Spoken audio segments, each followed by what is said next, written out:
Hey everyone, welcome back to the channel. Today, we're talking about one of the toughest little machines on the planet, a car that refuses to follow trends, yet somehow keeps getting better every year.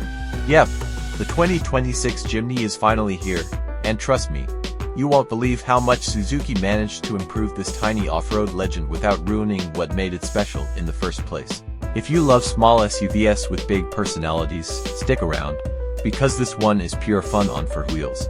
At first glance, you might think not much has changed, and honestly, that's a good thing.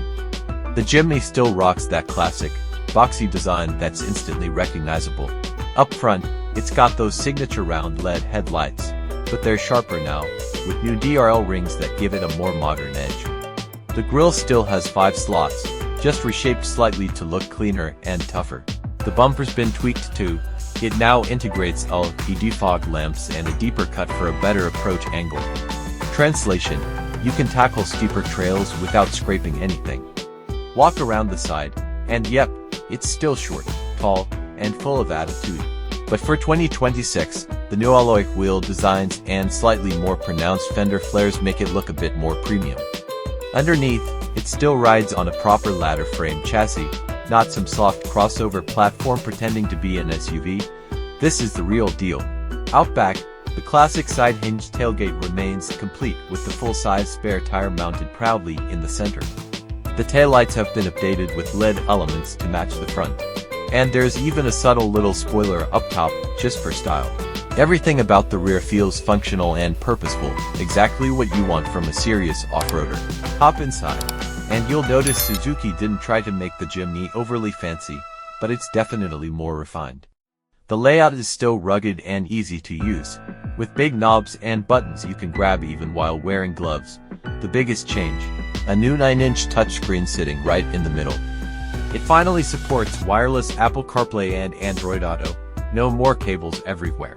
The instrument cluster keeps the classic twin dials but adds a larger digital display in between for trip info, off-road stats, and efficiency data.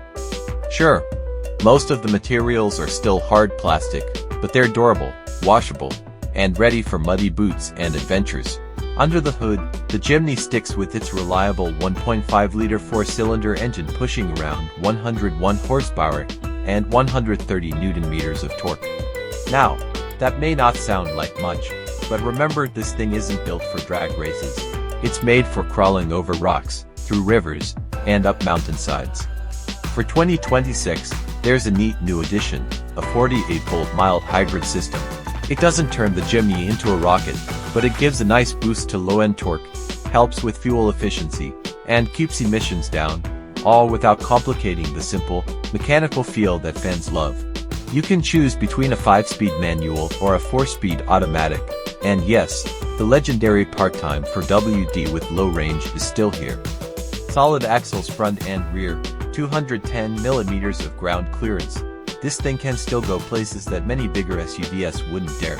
Now, on the road, it's a little better behaved than before. Suzuki's made some tweaks to the suspension and damping, so it feels more stable and less bouncy at higher speeds.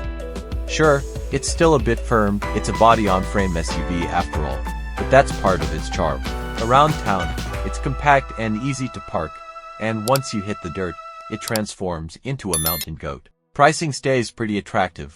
The manual version starts at around $21,000, and if you want the mild hybrid automatic, you're looking at roughly $24,000, $27,000 depending on options and accessories. And honestly, for a true 4x4 with this much personality and capability, that's still a bargain.